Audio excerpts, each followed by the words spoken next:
हिंदी में यूपीएससी की तैयारी से संबंधित प्रोग्राम्स को देखने के लिए सब्सक्राइब करें स्टडी IQ IAS हिंदी। आप सभी का बहुत बहुत स्वागत है स्टडी IQ के हिंदी यूट्यूब चैनल पे। मेरा नाम है अभिनव कुमार बरे और आज मैं आपके समक्ष लेकर प्रस्तुत हूं हैंडमेड मैपिंग के एक और क्लास में। और याद रखिए, आज की इस क्लास में बेसिकली हम कौन से टॉपिक को डिस्कस करेंगे, किस टॉपिक पर हम इन डेप्थ एनालिसिस करेंगे। वो टॉपिक बेसिकली है भारत की भूगर्भिक संरचना। और याद रखिए, जो इंटरनल स्ट्रक्चर है या फिर मैं कहूं जो जियोलॉजिकल स्ट्रक्चर है अर्थ का या इंडिया का, इसे समझने के लिए आपको बहुत सारे डायमेंशंस के बारे में पता होना आवश्यक है।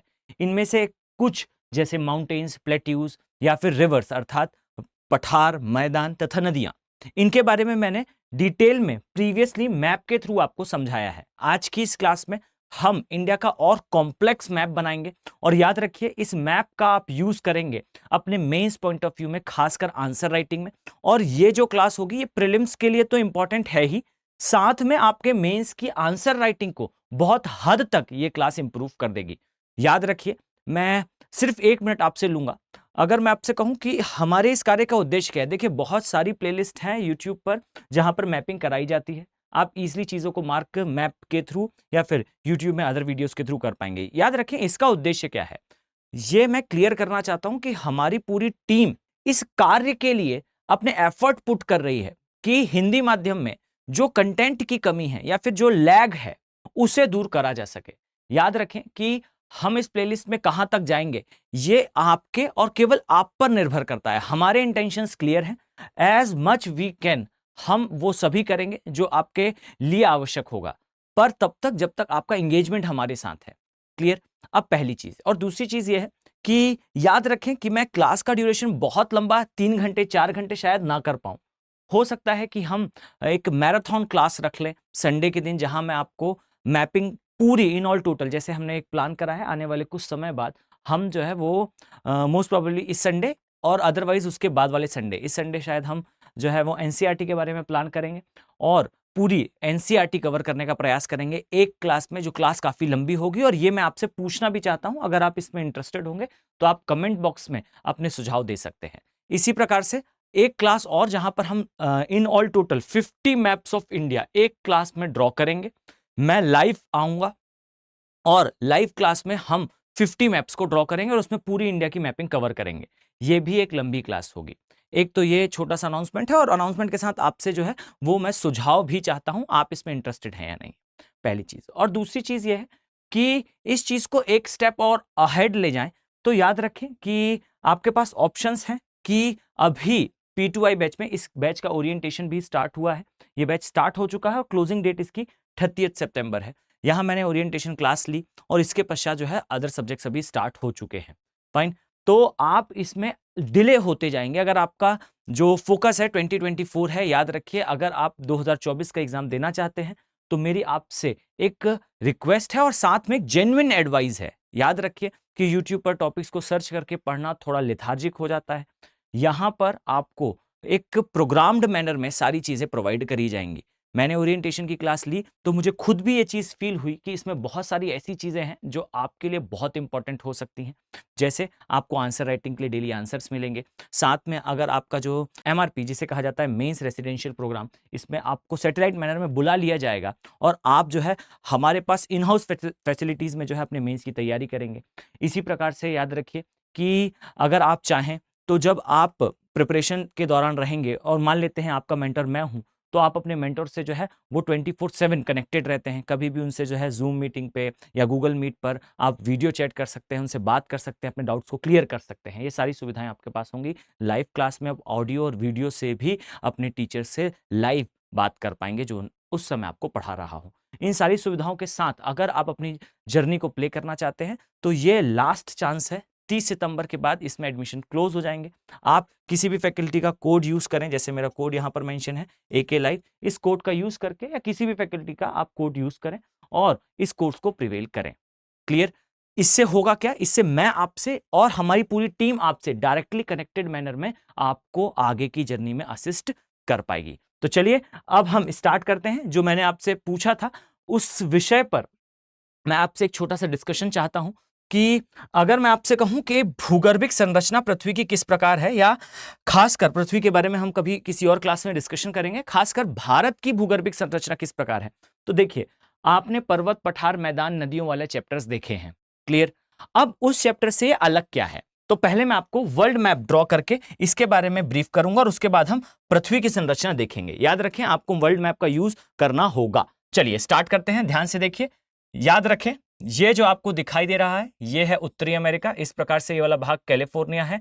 आई नो आप सभी मन में सोच रहे होंगे कि सर डेली एक बार इसे ड्रॉ करते हैं और सभी कुछ बताते हैं, पर याद रखिए कि मैं इतने बार बताऊंगा कि आपको वो चीज याद हो जाए, क्लियर। तो ये साउथ अमेरिका है। इसी प्रकार से चलते हुए आएंगे तो ये आपको मैक्सिको की खाड़ी दिखाई देगी। इस तरह से यहां चलते हुए आएंगे तो याद रखिएगा ये विश्व की दूसरी सबसे पुरानी प्लेट है जिसे कहा जाता है कैनेडियन शील्ड, और अभी कनाडा भी काफी न्यूज में है।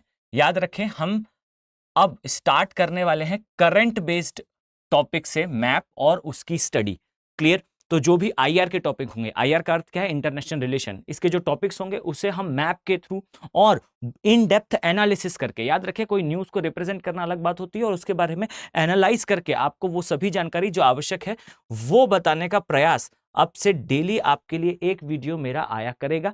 आई होप आपको वो पसंद आएगा, आप उसमें जो रिसर्च छुपी हुई है उसे समझ पाएंगे, उसकी गहराई को समझ पाएंगे और उसे इनेक्ट कर पाएंगे, अपने आंसर में यूज कर पाएंगे। तो ये बेसिकली है ग्रीनलैंड वाला पार्ट। याद रखें इसका साइज काफी बड़ा है, यहां मैप पर देखने पर उतने बेहतर तरीके से दिखाई नहीं देता। इसी प्रकार से आइसलैंड है, ये जो है ब्रिटेन तथा कथित ग्रेट ब्रिटेन, सच एस कुछ ग्रेट नहीं, स्मगलर्स का कॉन्टिनेंट है। इसी प्रकार से याद रखिए कि ये जो है वो आपको दिखाई देगा कि ये वाला भाग है बेसिकली अरब का प्रायद्वीप, इसी प्रकार से ये गल्फ, और इसी प्रकार से आप पाएंगे कि ये है हमारा ग्रेट इंडिया, और ये दुष्ट चाइना वाला पार्ट, ये कोरियन पेनिनसुला अर्थात कोरिया का प्रायद्वीप, और इसी तरह से चलते हुए आएंगे तो आपको ये दिखाई देगा। इसी तरह से याद रखिए ये है ग्रीक, मेडिटेरेनियन सी अर्थात भूमध्य सागर के अंदर दो बार आपको लिम्ब दिखाई देंगे, ये है ग्रीक, ये है इटली, और इसी तरह से चलते हुए आएंगे तो आपको ये जो है वो स्कैंडिनेवियन देश दिखाई देंगे, क्लियर। यहाँ पर कुछ लोकल सीज हैं, यहाँ पर आपको जापान दिखाई देगा, यहाँ पर आपको फिलीपींस दिखाई देगा, और फिलीपींस रिसेंटली न्यूज़ में भी है। अगर आप इंटरेस्टेड होंगे तो न्यूज़ बेस्ड टॉपिक पर भी हम वीडियोस ला सकते हैं। आपके सुझाव आमंत्रित हैं, अभी जो है हमारे पास समय है इन टॉपिक्स को कवर करने का। अगर आप इंटरेस्टेड होंगे तो आवश्यक रूप से हमें बताएं। अब यहाँ ध्यान से देखिए, ये वर्ल्ड मैप है। अब मैं क्यों वर्ल्ड मैप बना रहा हूं और क्यों संरचना को हमें समझना है, क्लियर।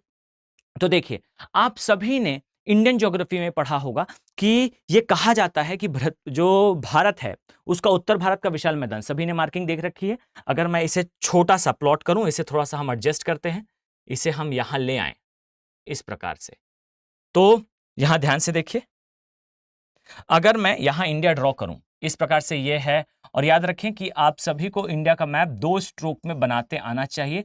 ध्यान से देखेंगे तो ये मेरा फर्स्ट स्ट्रोक है, क्लियर। इसी प्रकार से चलते हुए आएंगे तो ये मेरा सेकंड स्ट्रोक ड्रॉ करना स्टार्ट करा मैंने, और इस प्रकार से गुजरात से होते हुए ये हमारा प्रायद्वीपीय भारत, क्लियर। तो याद रखें कि भारत के परिप्रेक्ष्य में आप जो इस स्थान पर पाते हैं जिसे हम उत्तर भारत का विशाल मैदान के नाम से जानते हैं, याद रखिए इस मैदान के बारे में, इस मैदान के परिप्रेक्ष्य में ये कहा जाता है कि ये मैदान का निर्माण जो है वो नदियों के द्वारा लाए गए अवसाद से हुआ है। अब मेरा प्रश्न आपसे ये है, यदि इस मैदान का निर्माण नदियों द्वारा अवसाद से लाए गए अवसाद से हुआ है तो वो नदी संभवतः कौन सी है? वो नदी संभवतः है गंगा। इसी प्रकार से आप पाएंगे इस स्थान पर आपको दिखाई देंगी ब्रह्मपुत्र नदी, और इसी प्रकार से आप पाएंगे कि इस स्थान पर आपको दिखाई देगी कौन सी नदी? If I am not wrong then ये इंडस है, क्लियर। तो यहां आपको सिंधु, गंगा, ब्रह्मपुत्र नदियां दिखाई देती हैं। अब मेरा प्रश्न आपसे यह है कि एक बार मैप उठाएं और डियर उसे ध्यान से देखें, आपको समझ में आएगा कि यहां पर जो नदियां मार्क करी गई हैं वास्तविकता में उन नदियों की चौड़ाई और लंबाई इस मैदान के परिप्रेक्ष्य में बहुत कम है। आप पाएंगे कि बहुत ज्यादा हुआ तो ये 3 या 4% इस एरिया का डायरेक्टली सरफेस कवर करती हैं, सतह कवर करती हैं। तो ये संभव कैसे है कि इतने बड़े क्षेत्र का निर्माण इन नदियों के द्वारा लाए गए अवसाद से हुआ है? सिंपल सा प्रश्न है। अगर मैं आपसे कहूं कि यहां पर जो है वो एशिया था, यहां पर प्रायद्वीपीय भारत था, और प्रायद्वीपीय भारत के इससे टकराने के कारण यहां पर हिमालय बन गया, और यहां से निकलने वाली नदियों ने यहां अपना जो है अवसाद छोड़ा, और जिस कारण बीच में जो है वो मैदानी भाग का निर्माण हो गया। ये सिंपल सी बात है। परंतु अगर मैं वास्तविकता पर उतरूं तो बताएं मुझे कि इतने बड़े क्षेत्र का निर्माण जिस नदी ने करा, वो नदी उस क्षेत्र का 1 या 2% भी नहीं है। यह संभव कैसे है? तो याद रखिए, इसे कहते हैं सतही जानकारी या सरफेस लेवल की इंफॉर्मेशन, जो सामान्यतः आपके जीएस के लिए सफिशिएंट होती है। पर जब आप मेंस पॉइंट ऑफ व्यू से जाएंगे, आप सोच कर देखिए, मेंस का पेपर जो है अगर 1000 नंबर का है, एक जनरल सिनेरियो में समझने के लिए मैं आपको बताऊं तो 1000 नंबर का है। उस 1000 नंबर के पेपर में अगर मैंने आपसे कहा कि टॉपर के मार्क्स कितने आते हैं, तो टॉपर्स के मार्क्स जो है वो अधिकतम 550, चलो 600 आगे तो मतलब बहुत बड़ी बात है, चलिए 700, मतलब बहुत अच्छा पेपर उन्होंने जो है लिखा है। अब इस कंडीशन में आप पाएंगे कि 70% पे टॉपर आ जाता है। अब ये कारण क्या है? कारण यही है कि बच्चे ने, स्टूडेंट ने इन डेप्थ स्टडीज नहीं करी हैं। जो एक्सपेक्टेशन मेंस के आंसर की होती है, वो एक्सपेक्टेशन जनरली स्टूडेंट फुलफिल नहीं करते, और जो एक बार इसे फुलफिल कर देता है, याद रखिएगा कि उसके मार्क्स जो है वो काफी इंप्रूव होते हैं। ये लेक्चर हमेशा यूट्यूब पर रहेगा। मैं आपसे एक बात कहता हूं और बिल्कुल ओपनली ये बात आपसे शेयर करता हूं कि कोई भी व्यक्ति जो मेंस की कॉपी चेक करता है वो इंसान ही है, और इंसान की लिमिट से बाहर होता है कि एक दिन में एक ही आंसर को 100 बार रीड करे और सेम इंटरेस्ट से रीड करे। याद रखें कि समय के साथ वो थोड़ा बोर होने लगता है, और एग्जामिनर जो है ये समझ जाता है कि सभी ने एक से ही आंसर लिखे हैं, इसलिए वो सामान्यतः एवरेज मार्किंग कर देता है कई स्थानों पर। इससे बचने का उपाय ये है कि आप वो कंटेंट पुट करें जो कोई और ना लिख पाए, जो कंटेंट किसी और के पास ना हो। अब इस प्रकार के कंटेंट के लिए आपको थोड़ा समय देना होगा, जो मेरी आपसे अपेक्षा है। अब यहां ध्यान से समझिए, याद रखिए कि एक डायमेंशन तो यह है, इतना बड़ा एरिया है और इतने बड़े एरिया का निर्माण उस नदी ने करा जो इस एरिया के 1 या 2% भी नहीं है। पहला डायमेंशन है। दूसरा डायमेंशन मेरा यह है कि अगर मैं आपसे कहूं कि आपने सुना होगा यहां पर कच्छ रण का जो एरिया है इस प्रकार से आपको दिखाई देता है। यह कच्छ रण का एरिया जिस समय सिकंदर का भारत में आगमन हुआ था, याद रखिए ये लिखित जानकारी है कि यह एरिया एक झील था, यहां पर पानी भरा हुआ था। और इवन अगर मैं आपसे कहूं तो कच्छ रण वाला जो पार्ट है ये 1850 के आसपास, खासकर मैं कहूं 1820 के आसपास तो एग्जैक्टली यहां पर पानी भरा था। याद रखिए ये एरिया जो है जलमग्न था। कैसे हुआ कि ये बाहर आ गया? क्लियर?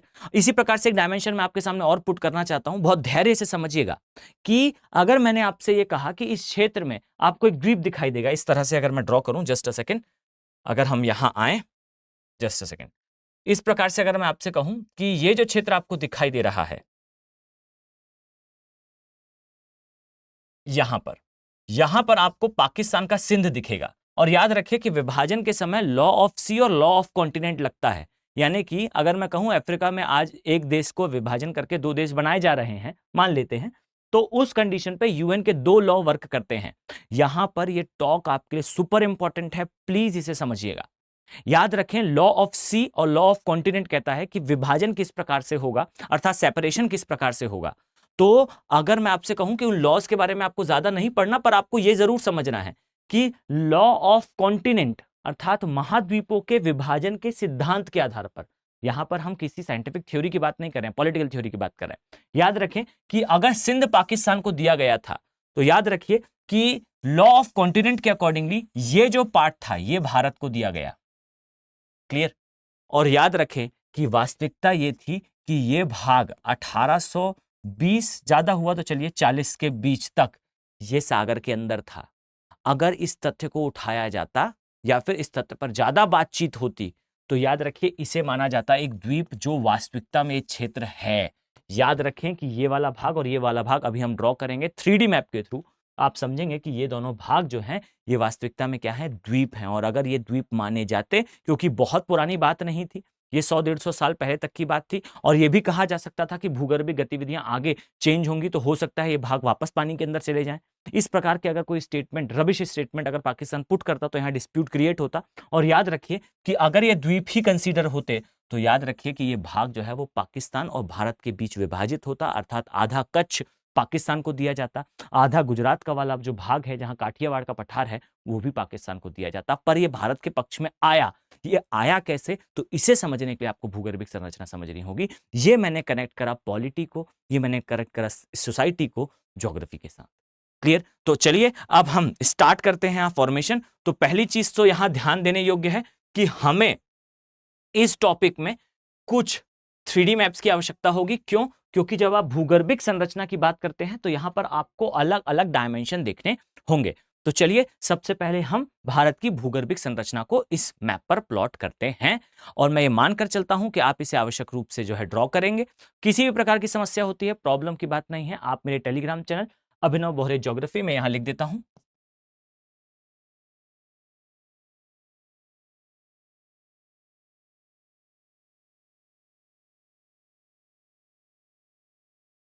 कभी कभार हमारी जो है मीटिंग्स जब हुआ करती हैं तो हम सभी फैकल्टीज जो है बैठकर इसी बात पर डिस्कशन करते हैं कि हमें क्या ऐसा और करना चाहिए कि हमारे जो स्टूडेंट हैं, हमारे जो हिंदी माध्यम के खासकर स्टूडेंट हैं, उनके कंटेंट को इतना इम्प्रूव कर दिया जाए, उन्हें इतना साउंड कर दिया जाए कि अपने ही देश में हिंदी लैंग्वेज के रिजल्ट के लिए स्ट्रगल ना करना पड़े। फाइन, तो ये हमारा एम है। थोड़ा सा आप लोग के सहयोग की आवश्यकता होगी। हम मानकर चलते हैं कि आने वाले कुछ समय में इससे आपके आंसर में, हिंदी मीडियम के रिजल्ट में इंप्रूवमेंट दिखेगी। देखिए, उद्देश्य ये नहीं है कि आप हमारा नाम गाएं कि भाई आपने जो है, हमने जो है आपकी बहुत सहायता करी, पर ये एक उद्देश्य जरूर है कि एटलीस्ट ये एफर्ट किसी एक स्टूडेंट तक ऐसा जरूर पहुंचे जिसका सिलेक्शन हो। और जब आपका सिलेक्शन होगा, याद रखें कि तब ये जर्नी हमारे लिए सक्सेसफुल फील होगी। क्लियर? तो चलिए हम इसे स्टार्ट करते हैं।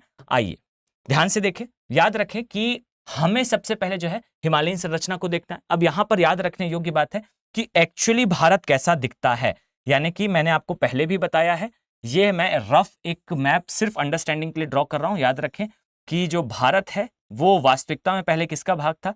अफ्रीका का। और किस भारत की बात हो रही है? ये भारत की बात हो रही है प्रायद्वीपीय भारत की। ठीक है, तो ये प्रायद्वीपीय भारत इस प्रकार से जो है वो टूटा और टूटने के बाद जो है वो एशियन प्लेट से इस प्रकार से टकराया और टकराने के बाद हिमालय का निर्माण हो गया। अब इस प्रोसेस को थोड़ा सा हम और डिटेल में देखते हैं। अब यहां याद रखिए कि भारत को हम इस प्रकार से बनाते हैं, पर भारत वास्तविकता में इस प्रकार का नहीं है। ये पॉलिटिकल डायग्राम है, याद रखिएगा। आज हम ज्योग्राफिकल डायग्राम देखेंगे कैसा दिखता है भारत। तो आइए इसे ड्रॉ करते हैं। यहां ध्यान दें, इस प्रकार से आपको जो है वो भारत दिखाई देगा। ये प्रायद्वीपीय भारत है, यहां पर फोकस करिएगा, आपको इस तरह से जो है वो एक संरचना दिखेगी। क्लियर? अब यहां पर मैं बहुत सारी डिटेलिंग करने वाला हूं, इसीलिए थोड़ा सा धैर्य रखें और समझने का प्रयास करें। जस्ट अ सेकेंड, मैं इसे थोड़ा सा रिकरेक्ट कर दूं। अब यहां ध्यान से देखें, जस्ट अ सेकेंड।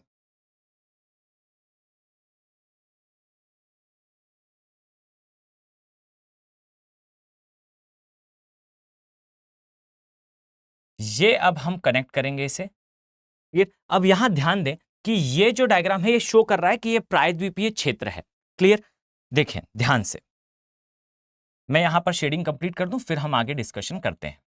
यहां ध्यान से देखें, याद रखें कि ये जो क्षेत्र है इसे हम प्रायद्वीप क्यों कहते हैं? तो सिंपल सा एक डायमेंशन है। याद रखिएगा कि इस क्षेत्र में आपको दिखाई देगा कि यहां पर जो स्थलखंड है ये 3 दिशाओं से किससे घिरा हुआ है। अब यहां पर याद रखिए कि अभी के समय आपको यहां पर बंगाल की खाड़ी दिखती है और इस तरफ आपको अरब सागर दिखता है, परंतु यहां पर एक चेंज है। याद रखें कि जब भारत का विभाजन अफ्रीका से हुआ था उस समय यह भाग पूरी तरह से हिंद महासागर के अंदर आता था और एक लोकल सी हुआ करता था। मेरी उम्मीद है कि मैं अभी डायग्राम बनाते हुए जरूर बोल रहा हूं, पर आपको इसे लिखना जरूर है कि याद रखें कि उस समय पर भारत जो है वो मेडागास्कर की जहां स्थिति आपको दिखाई देती है, अर्थात जिसे कहा जाता है हिंद महासागर का मध्यवर्ती भाग और मध्यवर्ती में भी थोड़ा सा पश्चिमी भाग, उस स्थान पर भारत हुआ करता था। क्लियर? अब यहां पर समझिएगा कि ये जो प्रायद्वीपीय भारत आपको यहां दिख रहा है, वास्तविकता में इसकी 2 भुजाएं थीं। अब यहां मेरी आपसे एक्सपेक्टेशन होगी कि आप इन दोनों भुजाओं को आवश्यक रूप से समझें। जस्ट अ फ्यू सेकेंड, मैं यहां पर उनको ड्रॉ करता हूं। ये प्रायद्वीपीय भारत है, अब इसकी 2 भुजाएं। अब ये भुजाएं हम क्यों देख रहे हैं? तो यहां याद रखिएगा कि इन भुजाओं के कारण ही हिमालय में सिंटेक्शियल बैंड है। अब इसे अक्षीय मोड़ कहा जाता है। आपको याद करना है कि इसमें इंग्लिश में रीजन क्या है कि इसे अक्षीय मोड़ को बार बार शब्द बदल कर अलग अलग नेम से बुला लिया जाता है। अब जब अलग अलग नाम से बुलाया जाता है ना, तो हिंदी मीडियम का बच्चा कंफ्यूज हो जाता है। आपको याद रखना है हिमालय में 2 मोड़ हैं, अभी मैं वो मोड़ बनाऊंगा। याद रखिए कि वो मोड़ किस कारण है। हिमालय का जो शेप है वो आपको कुछ इस तरीके से दिखाई देता है।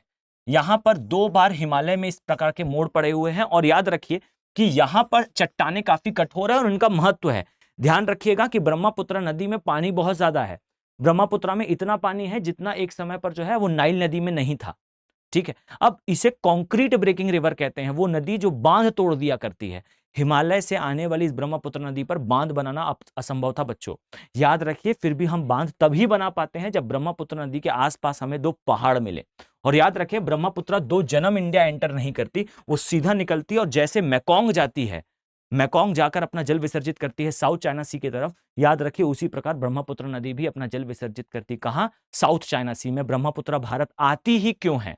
इसका कारण है, याद रखिएगा, कि हिमालय में यहां सिंटेक्शियल बैंड है और इस बैंड को, हिमालय के इस क्षेत्र को ब्रह्मपुत्र नदी काट नहीं सकी, इरोड नहीं कर पाई, अपर्दन नहीं कर पाई, इसलिए मुड़कर इंडिया आ गई। क्लियर? ये इसका महत्व है और यही कारण है कि इससे प्रश्न आते हैं और इसे हम आज अभी देखेंगे कैसे सिंटेक्शियल बैंड बना। अब बनना समझने के लिए आपको यहां पर जो प्रायद्वीपीय भारत है इसकी दो भुजाएं बनानी आवश्यक हो जाती हैं। चलिए इसकी दो भुजाओं का निर्माण करते हैं।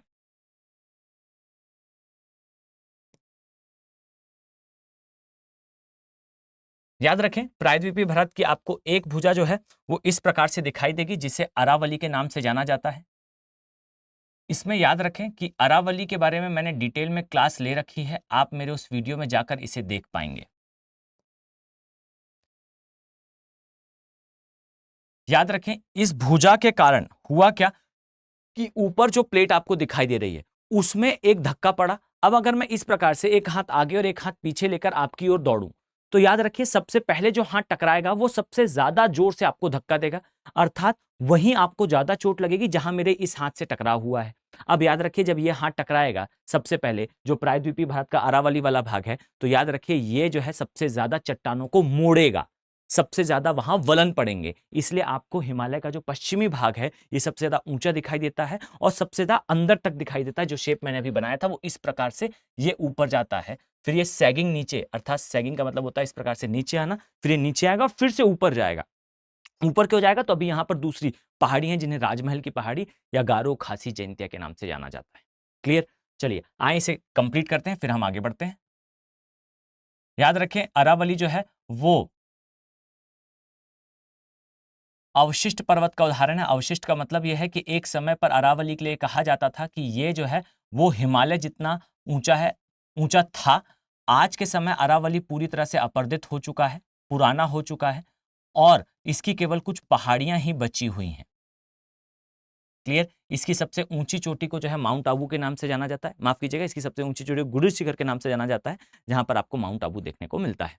क्लियर? तो ये एक अरावली दिखेगा। इसी प्रकार से आपको एक और यहाँ पर पठार दिखाई देगा। यहाँ पर याद रखने योग्य बात है कि ये पठार कौन सा है। तो याद रखें, यहाँ पर एक छोटा सा पठार आपको इस प्रकार से दिखाई देगा, जिसे हम छोटा नागपुर का पठार के नाम से जानते हैं। और याद रखें, इस पर आपको कुछ पहाड़ियां दिखाई देती हैं। कौन सी हैं ये पहाड़ियां? तो शायद आप सभी अब गैस कर पा रहे होंगे, इन्हें राजमहल की पहाड़ी कहते हैं। अब आप कहेंगे कि इन पहाड़ियों के बारे में हम तो पहले भी पढ़ चुके हैं, नया क्या है? तो समझिए, याद रखें कि राजमहल की जो पहाड़ियां हैं, इन पहाड़ियों को कहा जाता है कि ये लावा कैप्ड हैं, अर्थात इनके ऊपर जो है वो मैग्मा की लेयरिंग हुई है। ये बताता है बच्चे, याद रखिएगा, कि एक समय पर ये भाग जब टूट रहा था, जब अलग हो रहा था, तब इस भाग में बेसिकली मैग्मा की लेयरिंग हुई थी।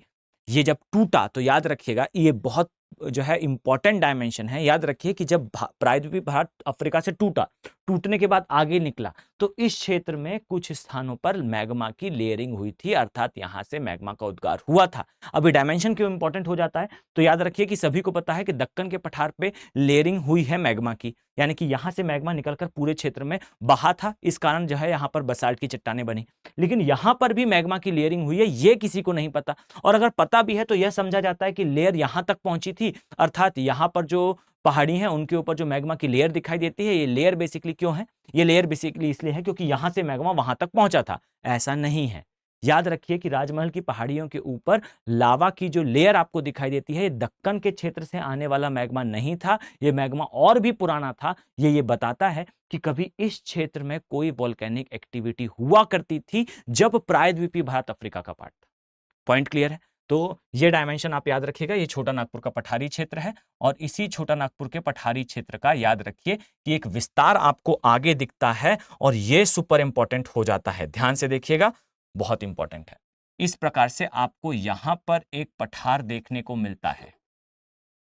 आई थिंक आप सभी अब गैस कर पा रहे होंगे। अगर आप न्यू स्टूडेंट नहीं हैं, और अगर आप न्यू स्टूडेंट है तो कोई प्रॉब्लम भी नहीं है, आपके पास सारे वीडियोस हैं बच्चे।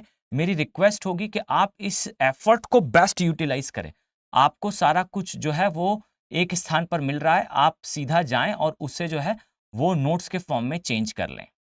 इस प्रकार से ये जो आपको दिखाई दे रहा है, याद रखें कि ये है मेघालय का पठार, और मेघालय के पठार में भी आपको वही पहाड़ियां दिखाई देंगी, परंतु ये पहाड़ियां राजमहल की विस्तार के रूप में जानी जाती हैं। और यहां पर जानने योग्य बात क्या है बच्चे, कि यहां जो पहाड़ी दिखती है, याद रखिएगा ये पहाड़ियां वास्तविकता में बहुत समय तक यह माना जाता था कि ये हिमालय का विस्तार है, परंतु याद रखिए ये हिमालय का विस्तार नहीं है। ये हिमालय का विस्तार नहीं है, अपितु ये वास्तविकता में राजमहल का विस्तार है। और जब वैज्ञानिकों को यह पता चला, तब हमने वास्तविकता में एक थ्योरी बनाई। और याद रखिए थ्योरी क्यों इंपॉर्टेंट हो जाती है। ये थ्योरी इसलिए बच्चे इंपॉर्टेंट हो जाती है क्योंकि आप पाएंगे, आप अभी तक यही पढ़ते हैं कि वास्तविकता में कैसे प्राचीन सभ्यताओं की समाप्ति हुई, कैसे इंडस वैली सिविलाइजेशन खत्म हुआ, कैसे जो है वो इजिप्शियन सिविलाइजेशन खत्म हुआ, कैसे जो है टिग्रिस और यूफ्रेटिस नदी के किनारे स्थित एक सिविलाइजेशन था वो समाप्त हुआ। ये सिविलाइजेशन, ये सभ्यताएं समाप्त कैसे हुई, इसके बारे में यहाँ स्थित गुफाएं, जिन्हें कार्ट्स स्थलाकृति के नाम से जाना जाता है, उन गुफाओं के अंदर स्टैगमाइट और स्टैगलाइट, इसे लिखिएगा और इसे नोट्स के फॉर्म में चेंज करिएगा। एक पूरी डेडिकेटेड क्लास अगर आप इंटरेस्ट होगा, जैसे आप सभी ने मुझे प्रीवियस वीडियो में बताया कि लूनार के बारे में आपको एक वीडियो चाहिए, और करंट में हमेशा रहता है, नासा ने तक इस पर रिसर्च करी, और मैं कोई व्हाट्सएप यूनिवर्सिटी से पढ़कर नहीं आया हूं जो मैं ये कहूं कि भाई नासा ने रिसर्च करी। एग्जैक्टली आप पढ़ेंगे तो आपको पता चलेगा कि लूनार लेक के बारे में बच्चे वास्तविकता में ये प्रश्न आया हुआ है कि ये लेक कैसे बनी। ये एक बहुत दिलचस्प बात है। फाइन, तो हम, आपने बताया था तो हम इस पे एक जरूर वीडियो जो है वो ट्राई करेंगे बनाने का। विद इन अ वीक हम इस पर वीडियो ले आएंगे। सेकेंडली, यहां पर याद रखिए कि इंडस वैली सिविलाइजेशन कैसे समाप्त हुआ है, इसके बारे में हमें जानकारी मिली मेघालय में कार्ट्स स्थलाकृति में, जहां पर स्टैगमाइट और स्टैगलाइट का अध्ययन करा गया था। अब आप जाएंगे तो आपको कार्ट्स स्थलाकृति के बारे में काफी इंफॉर्मेशन मिलेगी। वहां देखिएगा स्टैगमाइट और स्टैगलाइट दो संरचनाएं होती हैं जिनके अंदर अवसाद जमा होते हैं, जो पुरानी जलवायु के बारे में बताते हैं। मैं एक लाइन पर अगर आपको बताऊं तो याद रखिए जलवायु परिवर्तन के कारण, नदियों के अपने प्रवाह की दिशा बदल लेने के कारण इस सभ्यता की समाप्ति हुई थी। क्लियर? तो ये एक मेघालय का विस्तार है। यहां पर एक गैप है, अब इस गैप के बारे में मैं आपको डिटेल में समझाऊंगा। क्लियर? चलिए आगे बढ़ते हैं।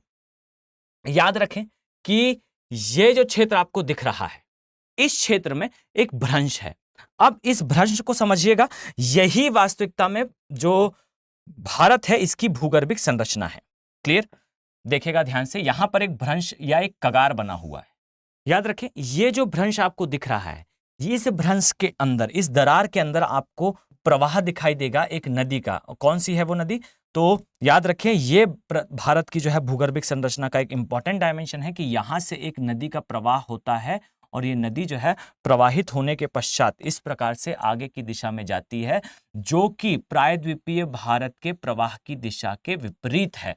याद रखें कि पूरे प्रायद्वीपीय भारत का जो ढाल है, जो स्लोप है, वो किस ओर है? पश्चिम की ओर है, माफ कीजिएगा पूर्व की ओर है, लेकिन ये पश्चिम की दिशा में जा रही है।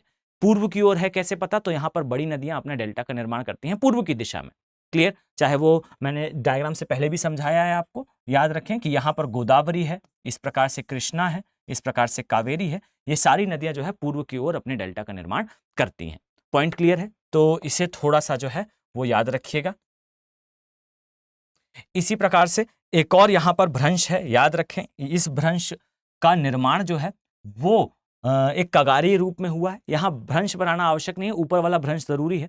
इसमें याद रखिएगा कि आपको यहां दो पर्वत दिखाई देते हैं, और इन पर्वतों को आवश्यक रूप से आप ड्रॉ करेंगे।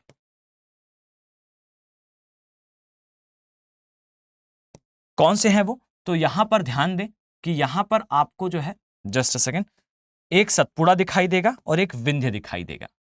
क्लियर? ये जो आपने देखा ये है सतपुड़ा, और इसके ऊपर जाएंगे तो याद रखिए यहां पर मैंने आपको पहले भी बताया है, यहां पर आपको विंध्य पर्वत दिखाई देंगे। और सतपुड़ा और विंध्य पर्वत के बीच में जो भ्रंश है, इस भ्रंश में आपको दिखाई देगा क्या? इस भ्रंश में बहती हुई दिखाई देगी नर्मदा नदी। क्लियर? और ये ढाल का अनुसरण नहीं करती, ये दूसरी दिशा में जाती। अब आप समझ चुके हैं इसका कारण क्या है। क्लियर? अब यहां पर याद रखने योग्य चीज है कि आपको इस क्षेत्र में पठार के अंदर पठार दिखेगा और यहां आपको भूगर्भिक संरचना में याद रखना है कि दक्कन का पठार है। अब आप कहेंगे इसके बारे में हम पहले पढ़ चुके हैं, पर याद रखिए आपको जानना आवश्यक हो जाता है, जस्ट अ सेकेंड, आपको जानना आवश्यक हो जाता है इस परिप्रेक्ष्य में कि इस पठार की एक विशेषता और है भूगर्भिक। याद रखिए इस पठार की एक भूगर्भिक विशेषता है। क्या है ये भूगर्भिक विशेषता? तो याद रखिएगा इस पठार में वास्तविकता में आपको जो है वो पृथ्वी की सबसे पुरानी से सबसे नई चट्टानों तक, अब इसे आप लोग नोट डाउन करेंगे कि सबसे पुरानी से सबसे नई चट्टानों तक सभी एक साथ दिखाई देती हैं। अब यहां मैं 3 टर्म बोलूंगा, यहां मेरी आपसे एक रिक्वेस्ट है कि आपको थोड़ा सा इसे इंग्लिश में याद करना है। क्या याद करना है? याद रखिए कि पहली चीज कि ये जो है ये पठार के ऊपर पठार का उदाहरण है, प्लेट्यू ऑन प्लेट्यू का उदाहरण है। फाइन। सेकेंडली याद रखना है कि ये पठार के ऊपर पठार तथा पठार के ऊपर पर्वत, इसका भी एग्जाम्पल है, यानी कि एक प्रायद्वीपीय भारत स्वयं में पठारी क्षेत्र या प्रायद्वीपीय क्षेत्र है। क्लियर?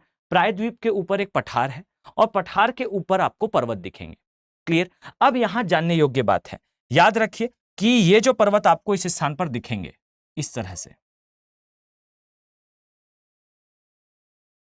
ये जो पर्वत आपको दिख रहे हैं मैंने इनके बारे में आपको डिटेल में बताया है। ये है सतमाला, इसी प्रकार से आपको यहां पर पर्वत दिखाई देंगे, इसे कहा जाता है अजंता। याद रखें ये जो पर्वत आपको दिखाई दे रहे हैं इसे कहा जाता है हरिश्चंद्र। और भूगर्भिक संरचना के परिप्रेक्ष्य में याद रखिएगा कि ये पर्वत जो है ये नवीन नहीं है। अब देखिए जिसके बारे में मैं नवीन कह रहा हूं आपको उसे याद रखना है कि वो नवीन है, जिसे मैं कह रहा हूं कि ये पुराना है तो आपको याद रखना है कि पुराना है। तो एक चीज याद रखें, प्रायद्वीपीय भारत बहुत पुराना है, लेकिन इसके ऊपर बना दक्कन का पठार ये क्रिटिशियस काल में बना है, ये नया है। ये पहाड़ियां जो आपको दिख रही हैं याद रखिए पहाड़ियां पुरानी हैं। इस प्रकार से कंफ्यूजिंग डायमेंशन आते हैं। तो ये प्रायद्वीपीय भारत विश्व के सबसे पुराने स्थलखंडों में से एक है, लेकिन इसके ऊपर जो लेयरिंग हुई है ये अभी कभी में क्रिटिशियस काल में हुई है। अब इसके ऊपर जो पहाड़ हैं याद रखिए ये पहाड़ इस फोल्डिंग के कारण नहीं बने, ये पहाड़ पुराने हैं। ये पहाड़ में जो चट्टानें आपको दिखेंगी मिक्स्ड चट्टानें हैं जो प्रायद्वीपीय भारत की ही चट्टानें मानी जाती हैं। क्लियर है? तो ये क्षेत्र आपको माइंड पे क्लियर रखना होगा। ओके, चलिए इसी प्रकार से याद रखिए एक और आपको पठार यहां देखने को मिलता है और ये पठार के बारे में मैंने डिटेल में आपको पहले भी समझाया है। ओके, इसलिए आज की क्लास में मैं इस पठार के बारे में उस परिप्रेक्ष्य में बात नहीं करूंगा जिस परिप्रेक्ष्य में हम पहले कर चुके हैं। याद रखिए इस पठार में आपको एक प्लेस देखना है और ये प्लेस मैं चाहता हूं आप आवश्यक रूप से मार्क करें। क्लियर? ये प्लेस कौन सा है? याद रखें इसे कहा जाता है बेसिकली बस्तर का पठार। क्लियर? अब याद रखें कि जो बस्तर का पठार है ये अपने टिन के लिए काफी फेमस है, एक चीज, और दूसरी चीज ये जो दंडकारण्य का पठार है याद रखें यहां एक प्लेस है जिसे कहा जाता है देवभोग। क्लियर? अब यहां देवभोग के लिए याद रखिए यहां की मृदा उतनी उपजाऊ नहीं है, इसलिए किसान थोड़े से गरीब हैं। और यह भी याद रखिएगा कि यहां पर नक्सलवाड़ी मूवमेंट काफी सक्रिय है। और ये याद रखिए कि एक समय पर इनके पास से इतना आरडीएक्स मिला था कि गवर्नमेंट ऑफ इंडिया और आर्मी का इवन कहना था कि हम शॉक्ड हैं ये देखकर कि ये लोग क्या एक युद्ध की तैयारी कर रहे हैं इंडियन आर्मी के अगेंस्ट, इतना आरडीएक्स मिला था इनके पास। अब सोच कर देखिए इतना आरडीएक्स, एक AK-47 अगर मैं आपसे कहूं तो कितने की आएगी? 4-5 लाख रुपए एक सामान्य व्यक्ति इसे अफोर्ड भी नहीं कर सकता, सोच भी ले तो भी। अब इनके पास इतनी सारी आरडीएक्स, इतना सारा AK-47, इतनी आर्मोररी आल्टरी आती कहां से है? याद रखें कि इन सभी इंसर्जेंसीज को, इन सभी विद्रोहों को, इन सभी जो है वो गतिविधियों को एग्जीक्यूट करने के लिए संसाधन की आवश्यकता होती है, पैसे की जो है आवश्यकता होती है। और ये पैसे कहां से आते हैं? तो एक डायमेंशन में आपको बताऊंगा, याद रखें कि ऐसा कहा जाता है, अभी ऑथेंटिक नहीं है लेकिन आप इसे जो है समझने के लिए यूज कर सकते हैं कि इस स्थान पर एक प्लेस है जिसे कहा जाता है देवभोग। और देवभोग के लिए याद रखिएगा कि यहां पर नीचे बड़े साइज के हीरे मिलते हैं। इसके अलावा यहां पर बहुत अच्छे प्राकृतिक संसाधन भी हैं। इनको ये जो नक्सलाइट्स हैं ये स्मगल कर देते हैं इंडोनेशिया, इसे स्मगल कर देते हैं अदर नेशंस में और इलीगल ट्रेड पाथ का यूज करते हैं। और इसी के कारण जो है वो इतना असला बारूद जो है इनके पास पहुंच पाता है। इस डायमेंशन को हमेशा अपने दिमाग पे क्लियर रखिएगा। और ये भी याद रखिएगा कि देवभोग के बारे में आपको बहुत ज्यादा अभी पढ़ने की आवश्यकता नहीं है, क्योंकि ये अभी न्यूज में नहीं है, लेकिन जिस दिन न्यूज में आएगा फिर हम इसके बारे में डिटेल में डिस्कशन करेंगे। ओके, चलिए, तो एक ये क्षेत्र आपको जानना है। इसके अलावा यहां पर जो पहाड़ी हैं, अब इसके बारे में भूगर्भिक रूप से आपको कुछ चीजें समझनी होंगी। जस्ट अ सेकंड, मैं यहां पर पहाड़ियां प्लॉट कर दूं, फिर हम आगे बात करते हैं। अब यहां याद रखिए, आपको जो पूर्वी घाट की पहाड़ियां दिख रही हैं, ये याद रखिएगा, ये पूर्वी घाट की जो पहाड़ियां हैं, ये आवश्यक रूप से आपको जानना चाहिए, सिर्फ इसीलिए नहीं कि ये कट छट चुकी हैं या किनारे हैं, इसीलिए भी क्योंकि इन पहाड़ियों के द्वारा बेसिकली हमें यह समझ में आता है कि इस स्थान पर, आप यहां समझिएगा थोड़ा सा, फाइन, ये है हमारा प्रायद्वीपीय भारत। ओके, यहां पर लेयरिंग हुई। अब ये लेयरिंग एग्जैक्टली यहां तक पहुंची या नहीं पहुंची, इसके बारे में जानकारी हमें इन्हीं माउंटेन से मिलती है। याद रखें कि इन माउंटेन्स में, इन पहाड़ों में आपको कवर दिखाई नहीं देता है, किसका? मैग्मा का, जो ये बताता है कि ये जो फ्लोरिंग थी, ये जो मैग्मा का यहां तक पहुंचना था, ये एकदम किनारे तक नहीं पहुंचा था। अब आप कहेंगे किनारे तक नहीं पहुंचा तो इससे हमें क्या, लेकिन याद रखें ये टॉपिक ऐसा ही है। याद रखें कि भूगर्भिक संरचना में ये डायमेंशन बिल्कुल आता है कि क्या भारत जब आगे बढ़ रहा था तो मैग्मा की फ्लोरिंग हुई, तो फ्लोरिंग होते हुए मैग्मा क्या दूसरी तरफ से निकला? अगर दूसरी तरफ से निकला, इसका मतलब है भारत पूरी तरह से प्लेट मैग्मा के अंदर चली गई। अंदर जाने के बाद आज हम यहां रह रहे हैं, मतलब ये बाहर आई है। पर याद रखें ऐसा नहीं है, ये मैग्मा यहां तक पहुंच के बाहर नहीं निकला है। इसका मतलब है भारत कभी भी मैग्मा के अंदर कुछ इस प्रकार से पूरा अंदर नहीं गया था। फ्लोरिंग हुई थी, यहां मैग्मा आया है, लेकिन पूरी तरह से प्लेट कभी अंदर नहीं गई, जो ये बताता है कि प्रायद्वीपीय भारत यानी कि peninsular India never went for complete submergence irrespective of ocean और of a ductile layer called magma. अर्थात ये एक स्टेटमेंट है एनसीईआरटी का। अब मैं इसे उसी लैंग्वेज में हिंदी में रिपीट कर रहा हूं, आप इस स्टेटमेंट को इंग्लिश और हिंदी दोनों में सुन लें। कभी यूपीएससी से कोट करें तो आपको थोड़ा सा इसे याद रखना चाहिए। क्लियर? याद रखें कि प्रायद्वीपीय भारत कभी भी पूरी तरह से पानी के अंदर नहीं गया और ना ही ये पूरी तरह से मैग्मा के अंदर जो है वो गया है। यानी कि हमारा ये जो स्थल वाला भाग है जिसमें हम अभी रह रहे हैं, याद रखिएगा कि ये भाग विश्व के सबसे कठोर और सबसे स्थिर, सबसे स्टेबल लैंड मासेस में से अर्थात स्थल खंडों में से एक। क्लियर? ओके, तो ये थोड़ा सा आपको याद रखना होगा और इन्हीं माउंटेन्स की, इन्हीं पर्वतों के अध्ययन के द्वारा हमें समझ में आता है कि ये स्थान जो है कितना स्थिर है, परंतु ये कट छट चुके हैं। इनके कटने छटने का कारण है यहां बड़ी नदियां जो है अपने डेल्टा का निर्माण करती हैं। क्लियर? अब आ जाए दूसरी तरफ, ध्यान दें, याद रखिएगा कि आपको यहां पर एक द्वीप दिखाई देता है।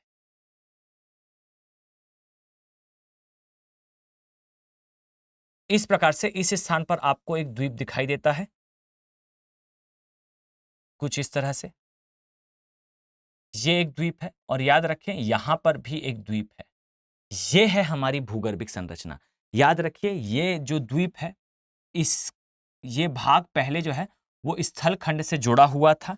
माफ कीजिएगा, ये भाग पहले स्थल खंड से अलग था और समय के साथ अवसादों के जमा होने से ये जुड़ गया है, जो एक द्वीप हुआ करता था। और ये द्वीप कौन सा था? तो कच्छ द्वीप था।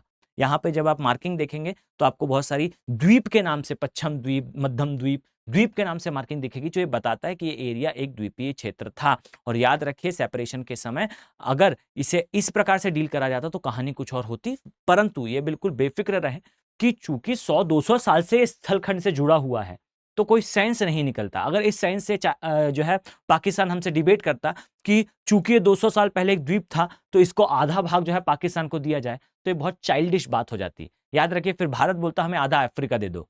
रीजन क्या है? एक समय India was part of Africa, हम एक समय अफ्रीका का भाग थे, तो आधे अफ्रीकन कोस्टल नेशन जो है इंडिया का पार्ट होने चाहिए। ये लॉजिक राइट नहीं होता, परंतु ये लॉजिक है, इसे आपको समझना है। क्लियर? तो याद रखें जस्ट अ सेकेंड कि ये वाला भाग जो है ये कौन सा है? ये वाला भाग जो है वो द्वीपीय क्षेत्र है। अब यहां पर याद रखें कि ये जो कच्छ वाला भाग है, ये कच्छ वाला भाग तो बिल्कुल रिसेंटली ही जमीन से जुड़ा है, अदरवाइज ये लेक वाला भाग था। यहां पर आपको छोटे छोटे जो है वो मार्किंग्स देखने को मिलती हैं और याद रखिए कि यहां पर मार्किंग्स इंपॉर्टेंट इसलिए भी हैं क्योंकि यहां पर आपको क्रीक देखने को मिलती है। मैं अगर यहां ड्रॉ करूं तो याद रखिए इस प्रकार से मार्किंग में आपको यहां 3 क्रीक मिलेंगी। मैंने इसको डिटेल में भारत के पश्चिमी भाग की मैपिंग के चैप्टर में कराया है, प्लीज जाकर उस वीडियो को देखें। और मेरी आप सभी से रिक्वेस्ट है वीडियोस को कम से कम 2 से 3 बार देखा करें। क्लियर? 2 बार तो एटलीस्ट देखो, पहले तो बिना नोट्स बनाए शांति से उसको पूरा सुनो, इसके बाद फिर नोट्स बनाओ। क्लियर?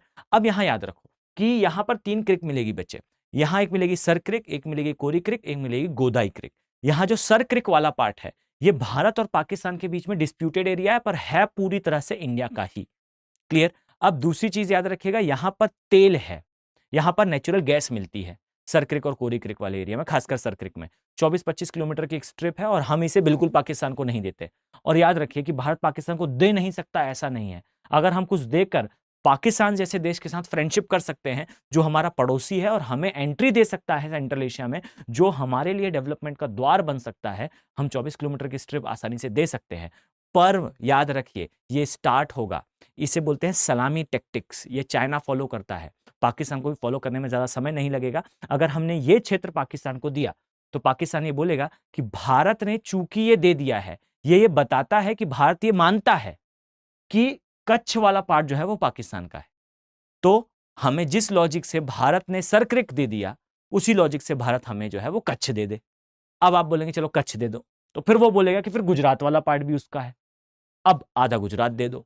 तो ये चलता रहेगा, ये अनवरत, और एंड ऑफ द डे वो बोलेगा पूरा पाकिस्तान जो है, वो पूरा इंडिया जो है वो पाकिस्तान का भाग है। ऐसा सच है कुछ है नहीं। तो ना ही भारत ऐसा कुछ करने वाला और ना ही हम देने वाले। पर आपको मार्किंग्स याद रखनी है, यहां सरक्रिक है, कोरी क्रिक है और गोदाई क्रिक है। क्लियर? ये डिस्प्यूटेड पार्ट है, पर डिस्प्यूट पाकिस्तान के साइड से, हमारे साइड से बिल्कुल क्लियर है कि ये हमारा ही भाग है। क्लियर? चलिए, इसमें जो है कुछ मार्किंग हम ऐड करेंगे, ध्यान दें। याद रखिए कि यहां पर आपको कुछ पर्वत दिखाई देंगे। अब आप बोलेंगे सर हमने ये वाली मार्किंग देखी थी, पर बच्चे याद रखिए फिर वही डायमेंशन आएगा, ये पर्वत नवीन है या पुराने हैं, ये आपको जानना होगा। हमने मैपिंग वाले पार्ट में देख लिया था इनका क्रम क्या है, इसलिए मैं इन्हें क्रम से नहीं बना रहा हूं। फाइन।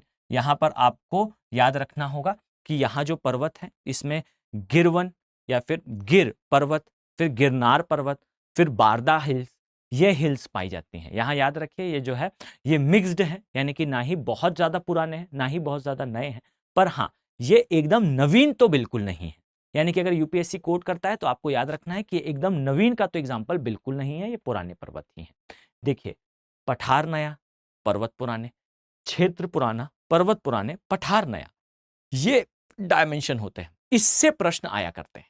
ठीक है, तो आई थिंक आपको यहां तक की कहानी जो है वो पूरी तरह से क्लियर है। अब हम जो है थोड़ा सा आगे बढ़ते हैं।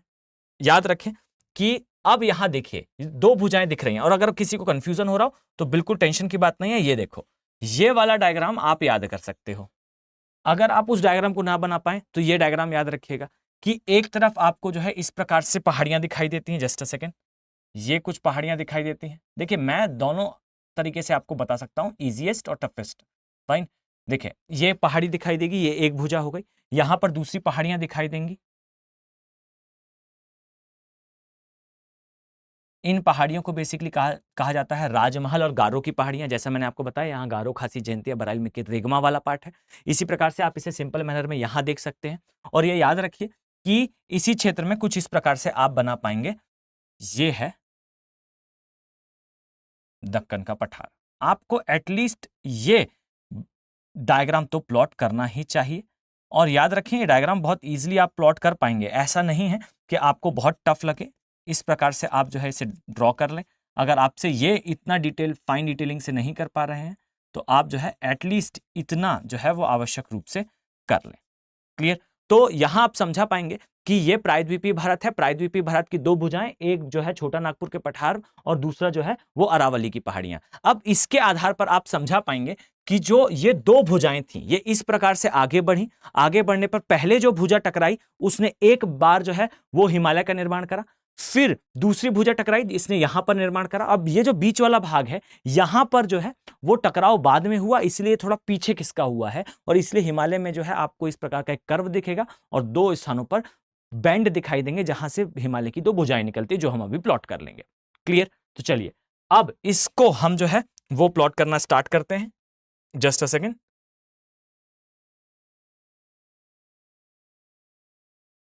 इसे थोड़ा सा जो है हम छोटा कर देते हैं। चलिए, ये हमने साइड कर दिया। अब यहां ध्यान दें, जस्ट अ सेकेंड। अब यहां पर हम ड्रॉ करते हैं हिमालय को। ध्यान से देखिएगा, याद रखें आपको ये जो भुजा है ये कुछ इस तरह से, मेरे डायग्राम में इस प्रकार से थोड़ी सी ये सीधी है, मैं इसे जो है वो करेक्ट कर दूंगा। यहाँ ध्यान से देखें, यहाँ आपको हिमालय के पर्वत इस प्रकार से दिखना प्रारंभ होंगे। तो सबसे पहले समझिए कि आपको कुछ इस प्रकार से पर्वत दिखाई देंगे, ये इस भुजा के कारण निर्मित होंगे। अब याद रखिए भुजा थोड़ी सी आप सीधी इमेजिन करें तो यहाँ पर आपको पर्वत दिखेंगे। क्लियर? इसी प्रकार से याद रखें ये पर्वत जो है वो इस भुजा के टकराने के कारण यहां पर निर्मित होंगे। क्लियर? अब याद रखें कि पहले ये वाला भाग निर्मित हुआ, फिर ये वाला भाग निर्मित हुआ, अब बीच वाले पोर्शन में इस प्रकार से आपको जो है वो पर्वत कुछ इस तरह से नीचे आते हुए दिखाई देंगे। ये दिखाता है हिमालय में दो मोड़ हैं। याद रखें इसी प्रकार से पर्वत जो है आपको इस स्थान पर नीचे आते हुए दिखेंगे। मैं यहां पर कुछ चीजें ऐड करने वाला हूं, इसलिए थोड़ा सा सब्र रखें। अब यहां ध्यान दें, मैं कुछ पहाड़ियां अलग कलर से बना रहा हूं। ये पहाड़ियां जो है वो वास्तविकता में पूर्वांचल हिल्स का पार्ट है। अब पूर्वांचल हिल्स की मैंने मणिपुर वाले पार्ट में मैपिंग कराई है। आप सभी से ये अनुरोध है कि आप उस वाले पोर्शन को जाकर आवश्यक रूप से देख लें। क्लियर? तो एक ये मैंने बनाया। अब इसी प्रकार से याद रखें कि मैं यहां पर एक्सटेंशन और बनाने वाला हूं। तो यहां याद रखिए कि आपको पर्वतों की पूरी एक श्रेणी दिखाई देगी जो इस प्रकार से नीचे आ रही है। क्लियर? तो ये बेसिकली हिमालय का नीचे आते समय जो है सैगिंग है, या नीचे आते समय झुकाव है। झुकाव क्यों है? क्योंकि यहां पर हमारे प्रायद्वीपीय भारत में जो है वो क्या है, एक गड्ढे के समान क्षेत्र है, एक कम जो है वो कठोर एरिया है। क्लियर? अब इस शेडिंग को मैं कंप्लीट करूं फिर हम आगे डिस्कशन करते हैं। अब यहां याद रखिए कि आपको कुछ पर्वत दिखाई देंगे। फाइन, मैं यहां पर कलर चेंज कर दूं जिससे आप इसे और बेहतर तरीके से समझ पाएं। Just a second. याद रखें यहां आपको कुछ पर्वत इस प्रकार से दिखाई देंगे। मैं इसे दूसरे कलर से बना इसलिए रहा हूं जिससे आप आइडेंटिफाई कर पाएं। क्लियर? याद रखें एक इस पर्वत को कहा जाता है नंगा पर्वत माउंटेन। याद रखिए ये नंगा पर्वत जो है वो पीओके में आता है, और ये पीओके वाले भाग में खासकर पीओके में तो खैर नहीं आता, ये थोड़ा जो है बॉर्डर वाले एरिया में आता है, हमारे क्षेत्र में आता है। और याद रखिए कि ये जो नंगा पर्वत माउंटेन है, ये माउंटेन जो सिंटेक्शियल बेंड पड़ा है, यानी कि जिस स्थान पर ये भुजा इस प्रकार से टकराई होगी एग्जैक्टली उसी स्थान पर बना है। ठीक है? अब याद रखें इसी स्थान पर ये पर्वत बना है, यानी कि इस पर्वत के आसपास आप पाएंगे कि हिमालय की चट्टानें सबसे ज्यादा क्या है, कठोर हैं, सबसे ज्यादा क्या है, हार्ड हैं। और याद रखिए कि चूंकि यहां पर सबसे हार्ड हैं चट्टानें, इसीलिए यहां से जो नदी क्रॉस होगी वो नदी हिमालय के अदर चट्टानों को इरोड कर पाएगी, वहां पर अपरदन कर पाएगी, लेकिन ये कहां नहीं कर पाएगी, जहां चट्टानें जो है बहुत ज्यादा क्या है, कठोर हैं। और याद रखिए जहां बहुत कठोर हैं वहां से नदी जो है वो मुड़ जाएगी, और जब नदी अचानक से टर्न लेते हुए मुड़ती है तो याद रखिए सामान्यतः वहां गॉर्ज का निर्माण करती है, सामान्यतः वहां गहरी खाई का निर्माण करते हुए बेंड लेती है। इस गहरी वी आकार की घाटी को गॉर्ज कहते हैं। और याद रखिए कि यहां सिंधु नदी जो है इसके आसपास के एरिया में दक्षिणावर्ती मोड़ लेती है, दुष्ट पाकिस्तान में एंटर करती है, और याद रखिए कि इसी पर्वत के पास जो है वो आई आकार के गॉर्ज का निर्माण करती है। ठीक है? तो देखिए भूगर्भिक संरचना में हम छोटे छोटे पॉइंट्स को कवर करते हैं, और यही पॉइंट्स सिविल सर्विसेज में आते हैं। क्लियर? तो याद रखिए कि यहां से जो है वामावर्त मोड़ लेके या फिर दक्षिणावर्ती मोड़ लेकर जो है वो पाकिस्तान में प्रवेश कर जाती है, गंगा प्रवेश कर जाती है सिंधु नदी। क्लियर? इसी प्रकार से इस स्थान पर भी आपको एक पर्वत दिखाई देगा, मान लेते हैं वो यही पर्वत है। याद रखिए ये जो पर्वत है इसे कहा जाता है नामचा बरुआ पर्वत, और जिस प्रकार के एक भुजा, माफ कीजिएगा इसे हम हटा देते हैं। याद रखिए कि ये जो दो भुजाएं हैं इसमें से एक भुजा ने नंगा पर्वत बनाया और दूसरी भुजा ने जो है वो यहां पर नामचा बरुआ पर्वत बनाया। यहां से कौन सी नदी गई दक्षिण की तरफ, सिंधु। इसी प्रकार से यहां से कौन सी नदी भारत आई, ब्रह्मपुत्र। तो याद रखें कि ये जो है आपके लिए इंपॉर्टेंट डायमेंशन हो जाएगा। नामचा बरुआ पर्वत आता है अरुणाचल प्रदेश में, और यहां पर ब्रह्मपुत्र नदी गॉर्ज बनाते हुए प्रवेश कर जाती है असम में। असम में आने के बाद इसे दिहांग कहा जाता है। दिहांग के बाद पासीघाट के बाद इसे असम में ब्रह्मपुत्र कहा जाता है। बांग्लादेश में इसे जमुना कहा जाता है। जब ये गंगा अर्थात पद्मा से मिलती है तो इसे पद्मा कहा जाता है। फिर ये मेघना से मिलती है जिसके बाद इसे मेघना कहा जाता है। फिर ये विश्व के सबसे बड़े डेल्टा का निर्माण करती है, जैसे सुंदरबन वहां की वनस्पति के कारण कहा जाता है। ठीक है, इसे मैंने डिटेल में कवर करा है बच्चे, आप जाकर नदी वाले चैप्टर में उसे देख सकते हैं। चलिए तो हम आगे कंटिन्यू करते हैं। अब याद रखिए जो आखिरी डायमेंशन आता है निकल के, वो है हमारा ये बचा हुआ क्षेत्र। याद रखिए ये वाला जो भाग आपको दिख रहा है ये सबसे नवीन है, और इस भाग को आप किस नाम से जानते हैं? तो आई थिंक आप सभी अब कनेक्ट कर पाएंगे। इस भाग को जो है वो कहा जाता है ग्रेट इंडियन प्लेन या उत्तर भारत का विशाल मैदान। क्लियर? और यहां पर जो है वो नदियां अपना जल विसर्जित करती हैं। अब मैं अपने स्टार्टिंग वाले स्टेटमेंट पर आता हूं। इतने बड़े क्षेत्र का निर्माण वो नदी जो बहुत थोड़ा एरिया कवर करती है वो कैसे कर सकती है? और एक डायमेंशन और कहा जाता है कि हिमालय की जो नदियां हैं एंटीसीडेंट है। इस वर्ड को याद रखिएगा, एंटीसीडेंट अर्थात पूर्ववर्ती नदियां हैं, यानी कि ये नदियां हिमालय की उत्पत्ति के पहले से इस स्थान पर थीं। जब पहले से थीं तो फिर हम ये क्यों कहते हैं कि इनका उद्गम हिमालय से हुआ है? जब गंगा नदी का उद्गम उत्तराखंड के उत्तरकाशी डिस्ट्रिक्ट में गोमुख नामक स्थान से हुआ है, जो हिमालय का पार्ट है, तो फिर हिमालय पहले बना फिर बाद में गंगा आई? नो, याद रखिए कि पहले हम यहां रिवर प्लॉट कर लें, फिर मैं आपको जो है वर्ल्ड मैप से इसे एक्सप्लेन करता हूं। याद रखिए इस प्रकार से जो है आपको यहां पर एक नदी दिखाई देगी, ये है बेसिकली गंगा नदी। याद रखिए कि ये गंगा है। अब यहां इसकी सहायक नदियों को मैंने प्लॉट करा है पहले की वीडियो में। यहां रामगंगा आएगी, गोमती आएगी, घाघर आएगी, गंडक आएगी, कोशी आएगी और महानंदा आएगी। इसी प्रकार से याद रखिएगा यहां पर आपको दिखाई देगी सिंधु नदी। इस तरह से ये इस बैंड के पास से जो है वो टर्न लेते हुए पाकिस्तान जाती है। और याद रखिए कि इसकी सहायक नदियों को भी मैंने आपको डिटेल में समझाया है। इसे कहा जाता है सिंधु नदी तंत्र। और याद रखिए सिंधु नदी तंत्र में जो नदियां हैं उसमें चंबल, सिंध, केन, बेतवा, सोन और टोन आती हैं। क्लियर? तो ये इसका क्षेत्र है। अब याद रखिए जो बीच वाला भाग है यहां पर नदियों ने अवसाद को जमा करके, जैसा हम सामान्यतः पढ़ते हैं कि यहां पर निर्माण करा है किसका बच्चे? मैदान का। अब ये मैदान एग्जैक्टली बना कैसे है? तो आइए अब लास्ट डायमेंशन इस क्लास का देखते हैं और फिर जो है आपका डिस्कशन समाप्त हो जाएगा। चलिए इस डायमेंशन को ध्यान से देखिएगा। याद रखें कि ये एक प्लेट है। जस्ट अ सेकेंड, मैं इसे ड्रॉ कर लूं। ध्यान से देखिएगा,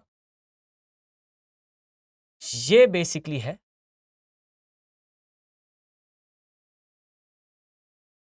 एशियन प्लेट कह लीजिए या यूरेशियन प्लेट कह लीजिए। याद रखिए अगर मैं आपसे कहूं ये है बेसिकली यूरेशियन प्लेट, या आप जिसे जो है वो एशियन प्लेट के नाम से भी जानते हैं। कभी मैं आपको डिटेल में अगर पढ़ाऊंगा तो फिर हम इस बारे में डिस्कशन करेंगे।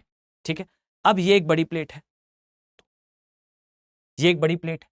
अब इसी प्रकार से याद रखिएगा यहां पर आपको जो है एक दूसरी प्लेट दिखाई देगी। ये है कौन सी प्लेट? ये है हमारी प्लेट। अब याद रखिए कि ये जो दोनों प्लेटों का डिस्टेंस है, इस डिस्टेंस के लिए याद रखिएगा कि जो बीच वाला भाग है यहां पर टकराने के बाद ये जो क्षेत्र है यहां पहले कुछ नदियां आती थी जो इस स्थान पर, पहले देखिए ये भाग आगे जाएगा, टकराएगा, हिमालय बनेगा। लेकिन जब नहीं बना है तब की स्थिति में यहां दो बड़ी नदियां जो है अपना जल विसर्जित करा करती थी। अब यहां इन नदियों को याद रखिएगा। एक नदी कुछ इस प्रकार से आती थी जिसे मैंने पहले भी बताया है, इसे कहा जाता था इंडो शिवालिक नदी। क्लियर? अब याद रखिए कि ये माइटी रिवर थी, ये बहुत बड़ी नदी थी। इसी प्रकार से एक और नदी आया करती थी। अब इस पर थोड़ा सा डिस्प्यूट है कि ये नदी आती थी या नहीं। अभी आप जीएस पॉइंट ऑफ व्यू से थोड़ा सा समझ ले, बाकी बहुत ज्यादा इन डेप्थ जाने की जरूरत नहीं है। ये एक नदी आया करती थी जिसे कहा जाता था बेसिकली विंध्यन नदी। कुछ लोगों का मानना है ये इस तरफ जाती थी, कुछ का मानना है आगे जाती थी। अब एग्जैक्टली कहां जाती थी अभी ये रिसर्च का टॉपिक है, पर ये याद रखिएगा कि एक बड़ी नदी आती थी इंडो शिवालिक जो अपना जल यहां विसर्जित करती थी और इसके द्वारा लाए गए अवसाद से इस स्थान पर जो है वो मैदानी भाग का निर्माण हुआ था। तो इस भाग में मैदानी क्षेत्र का निर्माण इस नदी के द्वारा लाए गए अवसाद से हुआ। तो ये भरता गया तो आज हम इसे जो है ग्रेट इंडियन प्लेन के नाम से जानते हैं। लेकिन याद रखिए जब ये टकराता रहा तो यहां हिमालय बन गया। तो हिमालय बनने के बाद इस नदी की 3 धाराएं विभाजित हो गई जिसे गंगा, ब्रह्मपुत्र और इंडस के नाम से जाना जाता है या सिंधु के नाम से जाना। पॉइंट क्लियर है? तो इसे थोड़ा सा अपने दिमाग पर इस सैंडविच स्ट्रक्चर को याद रखिएगा। तो आई थिंक आपको सारी चीजें बेहतर तरीके से क्लियर हो चुकी हैं। ये डायमेंशन आपके दिमाग में सेटल डाउन हो चुके हैं। अब नेक्स्ट क्लास में हम मिलेंगे एक और टॉपिक के साथ। अब इंडियन जो मैपिंग है ये अपने अंतिम चरणों पर है। आप चाहें तो मुझे टॉपिक सजेस्ट भी कर सकते हैं। देखिएगा बच्चों कि हमारा ये जो एफर्ट है ये एफर्ट आपके रिजल्ट को सुधारने का है। अगर ये संभव है तो आप जो है वो P2I बैचेस में आकर अपने सिलेक्शन को इंश्योर कर सकते हो। और मैं एक चीज स्पष्ट कहूंगा, याद रखिए कि अगर आप आते हो तो आप यही कहेंगे मुझसे कि आपने अपनी जर्नी को और बेटर कर लिया है। फाइन, देखिए कोशिश करें कि आप इस लेक्चर के जो है वो नोट्स बनाएं और थोड़ा सा अपना एंगेजमेंट हमें शो करें, ये बताएं कि आप जो है वो इंटरेस्टेड हैं इसी प्रकार के लेक्चर्स को पाने के लिए। मैं आप सभी का जो कमेंट है उसे ध्यान से पढ़ता हूं और ये प्रयास करता हूं कि क्लास में लेक्चर के फॉर्म में ही उसका उत्तर आप सभी को दे दूं। तो मिलते हैं हम नेक्स्ट वीडियो में, नेक्स्ट लेक्चर में। आई होप ये आपको पसंद आ रहा होगा। अपना एंगेजमेंट बताएं, हम जो है नेक्स्ट क्लास में मिलते हैं। Have a very nice day. Thank you. Hindi में यूपीएससी की तैयारी से संबंधित प्रोग्राम्स को देखने के लिए सब्सक्राइब करें स्टडी IQ IAS हिंदी।